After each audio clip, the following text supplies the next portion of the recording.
Mais uma vez aqui a satisfação de ter o Dr. Marco Aurélio Fortes aqui comigo, com muitos anos de experiência de laboratório, mas que também teve uma sólida experiência de campo, acompanhando e auxiliando no treino de atletas de alto nível. Marco Aurélio, você não acha que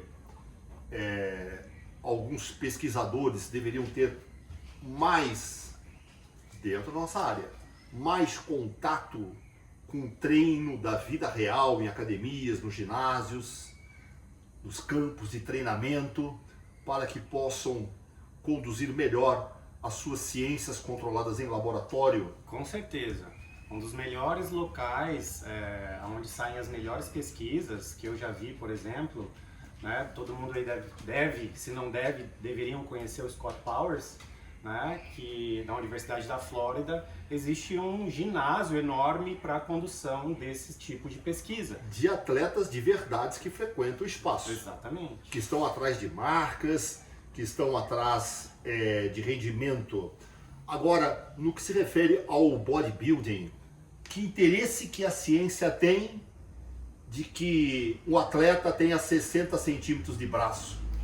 Na verdade, quando a gente fala em potenciação do resultado final, quando a gente fala sobre hipertrofia, o fisiculturismo é o topo dessa área de conhecimento. Então, quando a gente fala sobre síntese proteica, acumulação, acreção proteica dentro da massa muscular, o fisiculturismo, na verdade, é o topo desse conhecimento. Então, pois é, mas aonde estão os cientistas que possam estar conduzindo algum tipo de pesquisa dentro disso que nós consideramos a Fórmula 1 do treinamento, que aumenta a magnitude do músculo, algo que seja realmente palpável? Quem é que está publicando dentro destes parâmetros?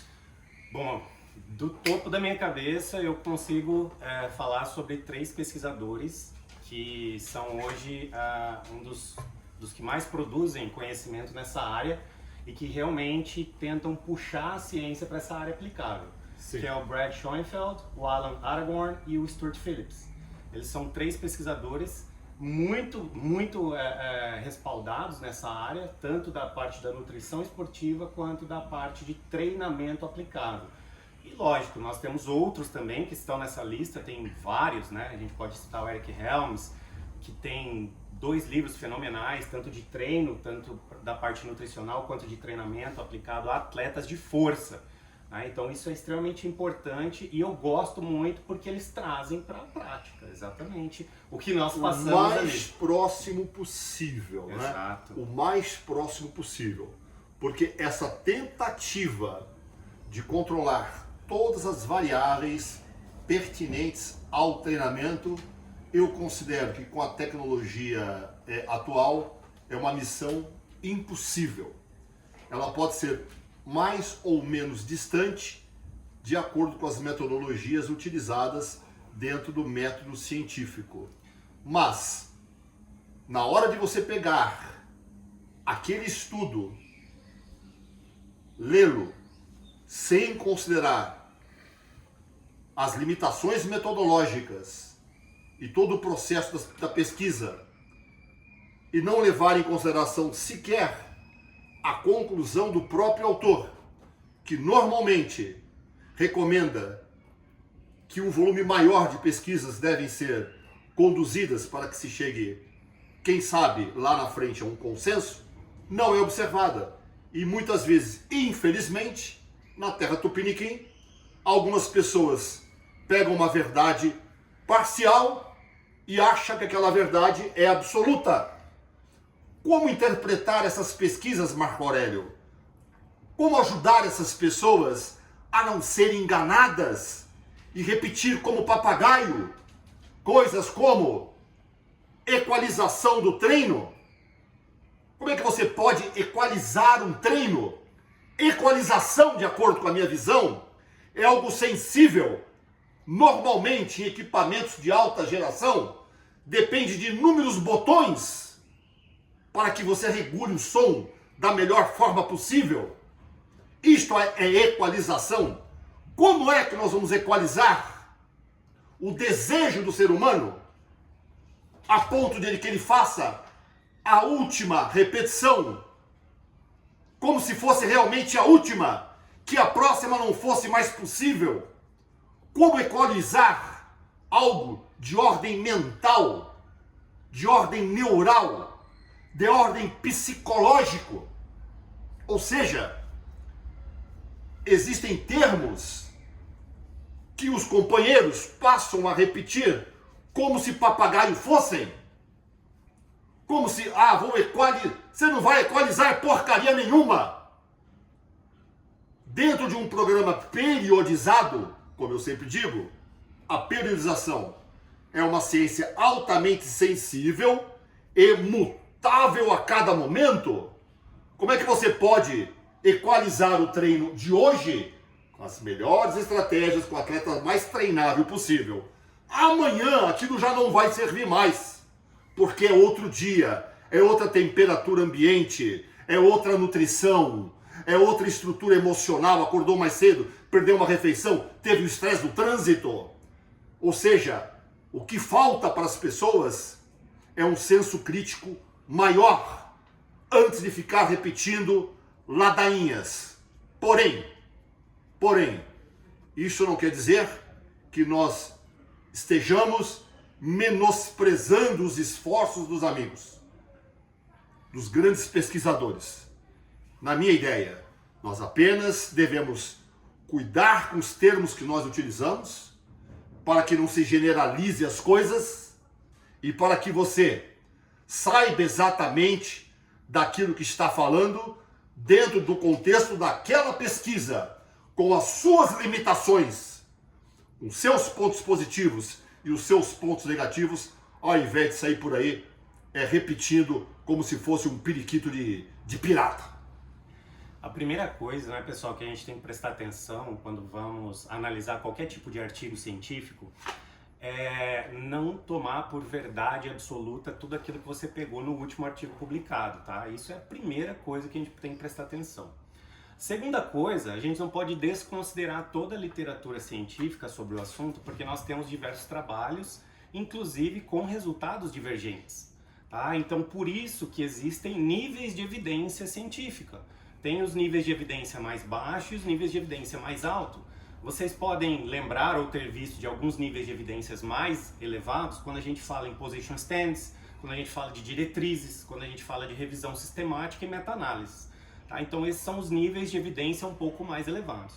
Significa que isso não pode errar, não pode aparecer alguma diretriz incorreta? Muito pelo contrário. Tá? Isso vem se modificando ao longo do tempo. Né? Com relação ao que o professor Valdemar está falando, é o seguinte: existem algumas formas de você desenhar o estudo, que chama-se desenho experimental, aonde os pesquisadores tentam limitar o máximo possível para controlar da melhor forma possível as variáveis. Os esforços estão aí e eles são realizados, né? Exatamente. Agora, quando o professor fala que tem coisas que são imensuráveis, isso é verdade. Porque eu estava conversando, inclusive hoje, com a Franciele, por exemplo, se nós fôssemos, entre aspas, fazer um trabalho com o próprio método de intensidade total, o MIT, e nós pegássemos 15 pessoas, para 5 você passava o treino, para 5 a Franciele passa o treino, e para 5 eu passaria o treino. 3 resultados diferentes. 3 resultados diferentes com o mesmo método. Certeza. Então, uma forma de nós controlarmos essa variável é usar um treinador somente, com a experiência que tem sobre as pessoas. Então, outro controle que poderíamos ter é ter pessoas homogêneas no estudo. Então, olha só como é diferente essa forma quando nós queremos testar alguma coisa. Quando o professor falou de equalização de volume, equalização de treino, isso, se alguém fala isso ou tenta fazer isso na prática, isso não existe na prática. Equalizar o volume de treino é você montar um desenho experimental quando você quer observar resultados em algum estudo específico. Ninguém chega para treinar e vai querer equalizar alguma coisa. Vai equalizar o volume de treino comparado a quê?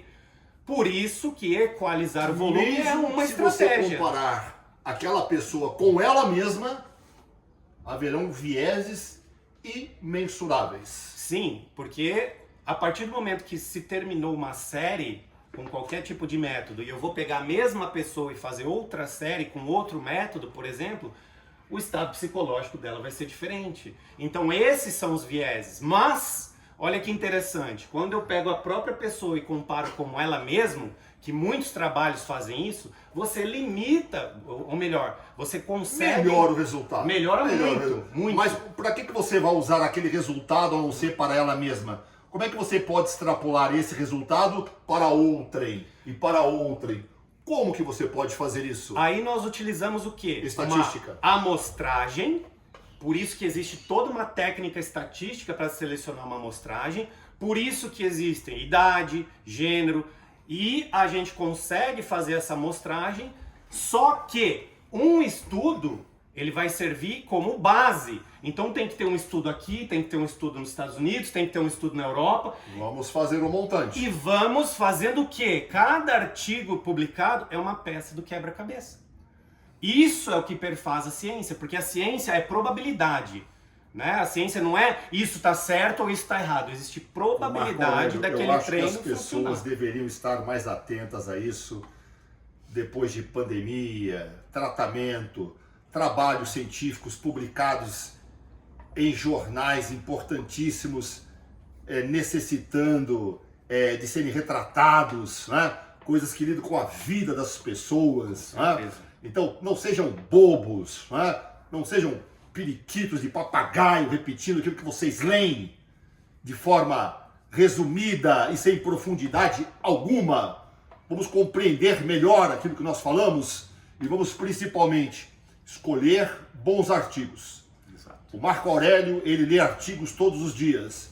Eu me limito a ler, no meu conforto, na minha tranquilidade, meta-análises, sendo que estudos de consenso, sendo que o meu laboratório da minha vida foi a academia de ginástica. E eu conclamo você, pesquisador, que não treina sério, que não desafia a si próprio, garanto que você se tornará um pesquisador ainda melhor caso comece a treinar de forma desafiante.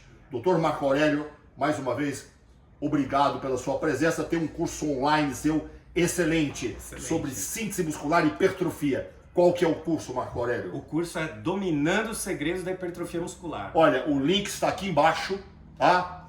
Matricule-se no curso do Dr. Marco Aurélio e não deixe de fazer o curso Mecânica na Musculação. Importantíssimo. Para não querer falar sobre biomecânica sem sequer saber o que mecânica é.